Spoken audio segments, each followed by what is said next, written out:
নমস্কার, কলাকানন শিল্প ও সাংস্কৃতিক গ্রুপের ইউটিউব চ্যানেলে আপনাদের সকলকে স্বাগতম। আমরা টিম কলাকানন, আর আমাদের অন্যান্য বিভাগের মধ্যে অন্যতম এই বিভাগ কাহিনী বাহিনী। রহস্য, রোমাঞ্চ, প্রেম, কৌতুক এবং ভয়ের সাথে জুড়ে থাকুন আমাদের এই কাহিনী বাহিনী সিরিজের সাথে।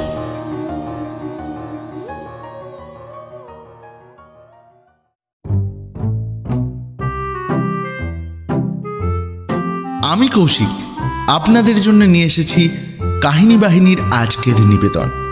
প্রখ্যাত লেখক সাহিত্যিক শিবরাম চক্রবর্তীর লেখা বিগড়ে গেলেন হর্ষবর্ধন।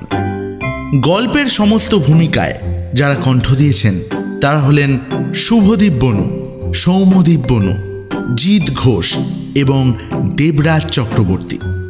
পরিচালনা এবং পোস্টার ডিজাইনে শুভদীপ বনু, সম্পাদনায় সৌম্য এবং জিৎ, এবং স্পেশাল এফেক্টসে পাপ্পু। তাহলে শুরু করছি আজকের গল্প বিগড়ে গেলেন হর্ষবর্ধন।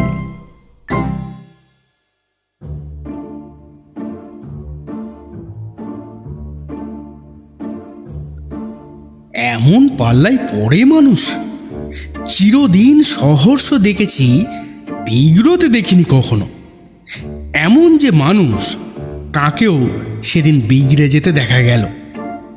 সেই যে ডিএল রায়ের হাসির গান আছে না, রাজা গেলেন দিল্লি কিংবা বম্বে নয়, মাদ্রাস কিংবা ব্রহ্মে নয়, ট্রেনে নয়, প্লেনে নয়, রেল কি স্টিমারে চেপে, রাজা গেলেন খেপে। অনেকটা সেই রকমেরই ব্যাপার হলো যেন। জীবনে হাজার মানুষের হাজারো রকমের পাল্লা কাটিয়ে এসে শেষটাই কিনা সামান্য এক জানলার পাল্লায় পড়ে গেলেন হর্ষবর্ধন। আর সেই এক পাল্লাতেই তার অমন দিলদরিয়া মেজাজ খিঁচড়ে গেল। হর্ষবর্ধন, গোবর্ধন আর আমি তিনজনেই দূরপাল্লার যাত্রী। একটা ফার্স্ট ক্লাস কামরার 3টে বার্থ রিজার্ভ করে পাটনায় যাচ্ছি আমরা। সন্ধ্যেয় চেপেছি হাওড়ায়, সকালে পৌঁছবো পাটনা স্টেশনে। ওপরের 2টো বার্থে গোবরার আমি, তলাকারে একটা বার্থে হর্ষবর্ধন। তলার অপর বার্তায় ছিলেন অন্য এক ভদ্রলোক। কোথায় যাচ্ছেন কে জানে। হর্ষবর্ধন পাটনায় তার কারখানায় কাঠের কারবারের একটা শাখা খুলতে যাচ্ছিলেন। আমাকে এসে ধরলেন, আরে চলুন চলুন, আপনি আমার দোকানের দ্বার উদ্ঘাটন করবেন। আমি কেন? ওসব কাজ তো মন্ত্রীরাই করেন মশাই। পাটনায় কি কোনো মন্ত্রী পাওয়া যায় না? আমি একটু অবাক হই। কেন, সেখানে কি মন্ত্রীর পাট নেই? সত্যি বলতে কি, এইসব কাণ্ড কারখানার মধ্যে যেতে আদেও আমার উৎসাহ হয় না। উদ্ঘাটন, উন্মোচন, ফিতে কাটা, এগুলোকে আমি মন্ত্রীদের অভিনয়ের পাঠ বলেই জানি। আরে থাকবে না কেন? তবে তাদের কারোর সঙ্গে আমার তেমন দহরম নেই, একদমই নেই। একদমই কথাটা শেষ করে নবোদ্যমে তিনি পরের খবরটি জানালেন। তাছাড়া জানেন কি মশাই? দাদার কথায় বাধা দিয়ে গোবর্ধন ফোড়ন কাটল মাঝখান থেকে। তাছাড়া আপনি বা মন্ত্রীর চেয়ে কম কিসে বলুন? দাদার মুখ্যমন্ত্রী তো আপনি। দাদাকে যত কুমন্ত্রণা আপনি ছাড়া আর কে দেয়? তাছাড়া আর একটা কথা। হর্ষবর্ধন তার কথাটা শেষ করে, কলকাতায় এখন তো ছানা কন্ট্রোল হয়ে মিষ্টি ফিষ্টি একেবারেই নেই। এখানকার কারিগররা গেছে কোথায় জানেন? সবাই সেই পাটনায় গিয়ে সন্দেশ বানাচ্ছে। কলকাতার মেঠাই সব সেখানে। নতুন গুড়ের সন্দেশ যদি খেতে চান তো চলুন পাটনায়। নতুন গুড়ের এই নিগুড় সন্দেশ লাভের পর পাটনায় যাবার আর কোনো বাধা রইল না। তারপর বম্বে এক্সপ্রেস অন্ধকারের ভেতর দিয়ে ঘটাং ঘটের ঘটঘটা তুলে ছুটে চলেছিল। তলার সেই অপর বাতের ভদ্রলোক উঠে জানলার পাল্লাটা নামিয়ে দিলেন হঠাৎ। হর্ষবর্ধন বললেন, এ কি হলো মশাই? হ্যাঁ, জানলাটা বন্ধ করলেন কেন? মুক্ত বাতাস আসছিল বেশ। ঠান্ডা আসছে কি না বললেন সেই ভদ্রলোক। ঠান্ডা? উপরের বার থেকেই যেন ধপাস করে পড়লেন হর্ষবর্ধন তার নিচেকার বাড়তে শুয়ে থেকে। ঠান্ডা এখন কোথায় মশাই? সবেই অঘ্রাণ মাস, শীত পড়েছে নাকি এখন? উঠে জানলার পাল্লাটা তুলে দিয়ে প্রাণ ভরে যেন তিনি অঘ্রাণের ঘ্রাণ নিলেন। কি মিষ্টি হাওয়া! রীতিমতন হাড় কাঁপানো হাওয়া মশাই। জবাব দিলেন সেই ভদ্রলোক। তারপরেই জানালাটা ফের নামিয়ে দিলেন তক্ষুনি। আর কাঁপানো হাওয়া? দেখতেন না আমি ফিনফিনা আদ্দির পাঞ্জাবি গায়ে দিয়েছি বলে হর্ষবর্ধন জানলাটা তুলে দিলেন আবার। আরে ফিনফিনে তো দেখছি ওপরে, কিন্তু তার তলায় শুধলেন সেই অচেনা লোকটি। ফিনফিনের তলায় তো বেশ পুরো কোট এঁটেছেন একখানা, তার তলায় আবার একটা অলিস্টারও দেখছি। আগে এবার আমাকেই প্রতিবাদ জানাতে হয়। আগে ওটা ওর কোট নয়, গায়ের মাংস। বেশ মাংসল দেহ দেখছেন না ওর। আর যেটাকে আপনি অলিস্টার বলে ভ্রম করছেন সেটা আসলে ওর ভুঁড়ি। ওই ওই হলো মাংসের কোটিং তো, তা সেটা কোটের চেয়ে কম নাকি? তাতেও গা বেশ গরম থাকে, কোটের মতোই গা গরম রাখে। আর তো ঠান্ডা হাওয়া লাগতে পায় না। আমার এই হাড়িয়ে দিয়ে শরীরে অলেস্টার চাপিয়েও ঠান্ডায় শিরশির করছে হাত পা। বলতে বলতে সত্যিই যেন তিনি শিহরিত হতে লাগলেন শীতে।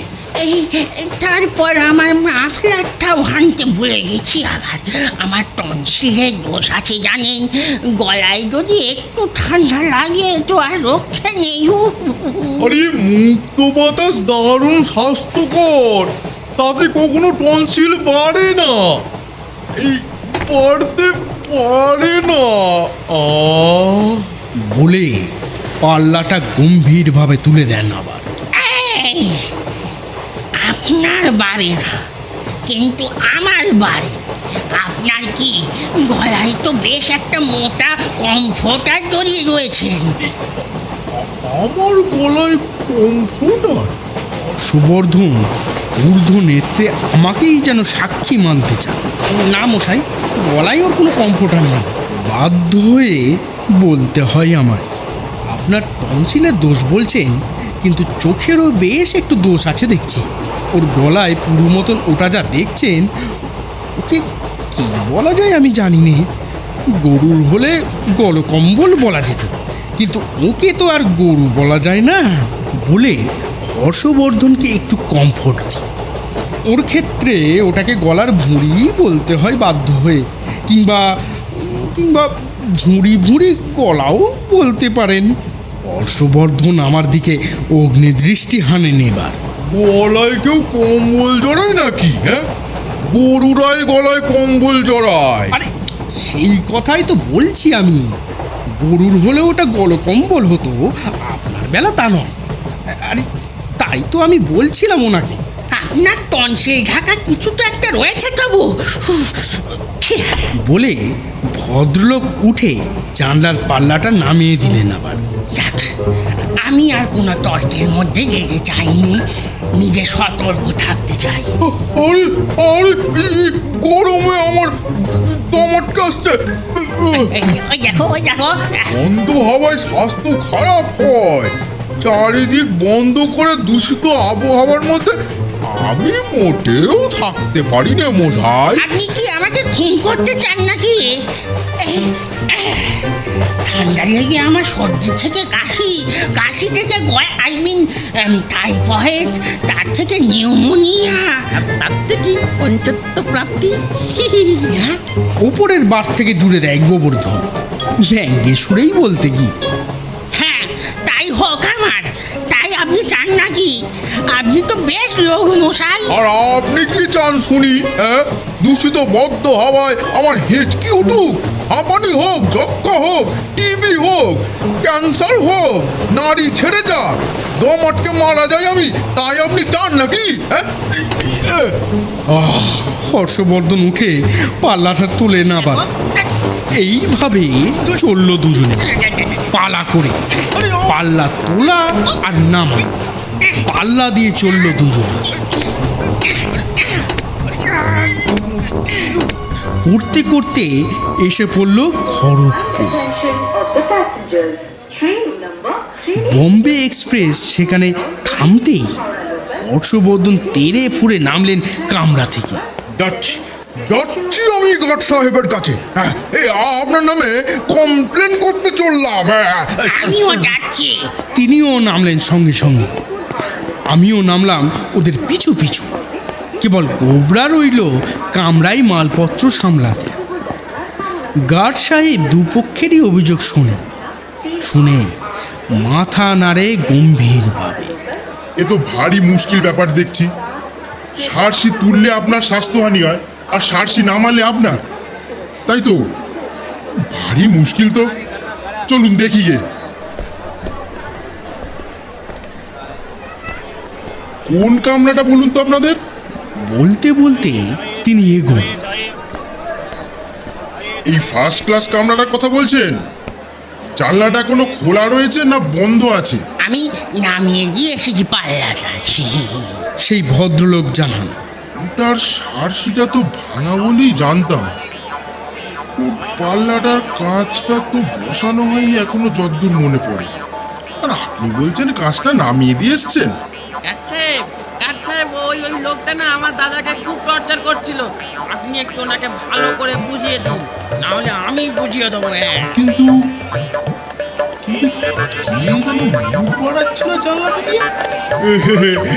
আমার ভাই গোবর্ধন,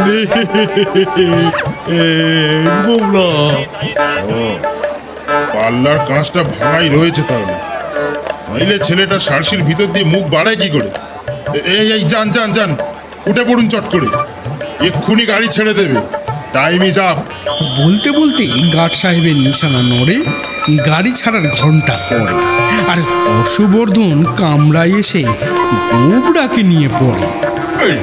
এই তোর কি সবটাতে মাথা না গলালে চলে না? হ্যাঁ, কি আক্কেল বলো দেখি। হ্যাঁ, কে বলেছিল? সমস্ত চোটটা তার উপরেই গিয়ে পড়ে তখন। এমন তিনি বিগড়ে যান যে ঠাস করে এক চড় বসিয়ে দেন গোবরাকে। কাচের ভেতর দিয়ে মাথা গলানো, সত্যি এমন কাঁচা কাজ করে মানুষ? আমিও গোবরাকে না দুষে পারি না।